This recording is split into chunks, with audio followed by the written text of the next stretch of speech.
Welcome to easy cooking.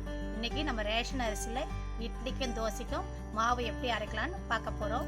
சில பேர் இட்லிக்கு போட்டால் தோசை வராதுன்னுவாங்க, தோசைக்கு போட்டால் இட்லி கல் மாதிரி வருதுன்னு சொல்லுவாங்க. நம்ம அரைக்கிற மாவு ரெண்டுமே நல்லா வரும். நம்ம வீடியோவை கடைசி வரைக்கும் பாருங்கள், மிஸ் பண்ணாமல். வாங்க வீடியோக்குள்ளே போகலாம். இட்லி அரிசி 2 கிளாஸ் போடலாம். 2 கிளாஸ், 3 கிளாஸ் புழுங்கல் அரிசி,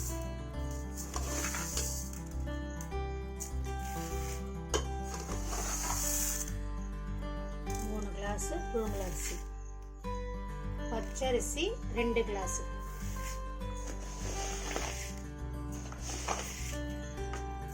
2 கிளாஸ் பச்சரிசி. மொத்தம் இப்போ 7 கிளாஸ் போட்டிருக்கோம். இது நல்லா கழுவிட்டு 4 ஹவர் ஊற வைங்க. இப்போது 1 கிளாஸு உளுத்தம்பருப்பு, நம்ம 7 கிளாஸுக்கு 1 கிளாஸ் தான் உளுத்தம்பருப்பு போடணும்.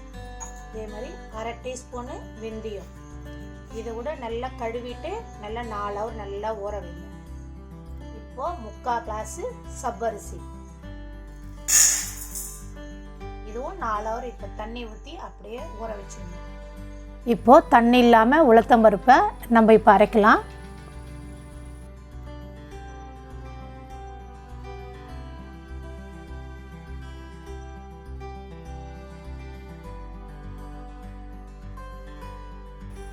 இப்போது ஐஸ் க்யூப் ஒரு 20-25 போடுங்க. தண்ணியே சேர்க்காதீங்க, ஐஸ் க்யூப் மட்டும் போட்டு அரைச்சிங்கன்னா நல்லா புசு புசு புசுன்னு வரும் உளுத்த மாவு.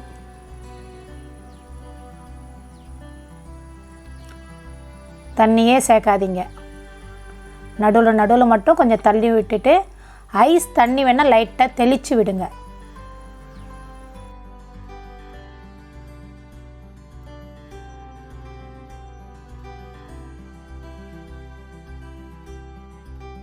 இது மாதிரி புசு புசுன்னு வருது பாருங்கள். இப்போது ஐஸ் தண்ணி மட்டும் தெளிங்க, பச்சை தண்ணி தெளிக்காதீங்க. 2 வாட்டி 3 வாட்டி தெளிக்கலாம்.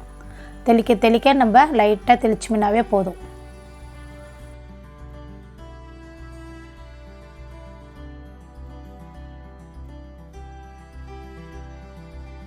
நல்லா மெதுந்துச்சு. இப்போ நம்ம உளுத்த மாவு எடுத்துடலாம்.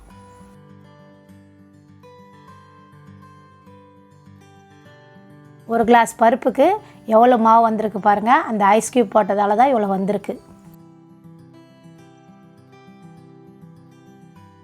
அடுத்தது ஜவ்வரிசியை போட்டு நைஸாக அரைக்கலாம். இப்போ ஜவ்வரிசி அரைச்சிச்சு. இப்போ நம்ம அரிசியை அந்த தண்ணி வடிகட்டிட்டு அரிசியை போட்டு ஐஸ் தண்ணியை இதுக்கும் ஊற்றலாம் திட்டமாக.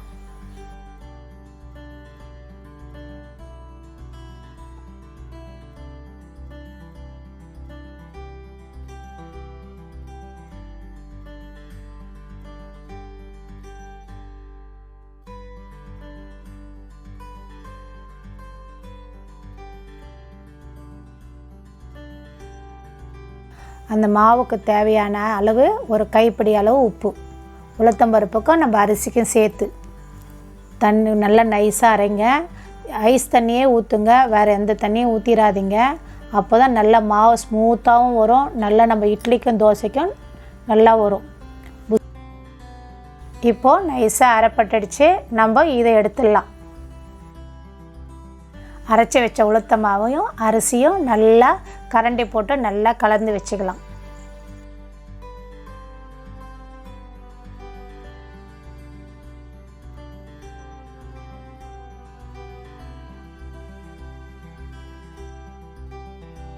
கரண்டியால் நல்லா நல்லா மிக்ஸ் பண்ணிவிடுங்க.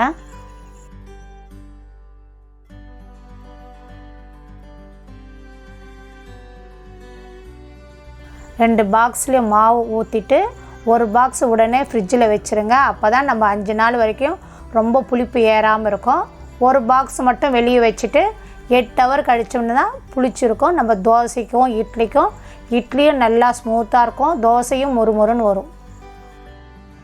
இட்லி பாருங்கள் எவ்வளோ ஸ்மூத்தாக இருக்குது, அதே மாதிரி தோசையும் பாருங்கள் மொறுமொறுன்னு இருக்குது, மொறுமொறுன்னு இருக்குது.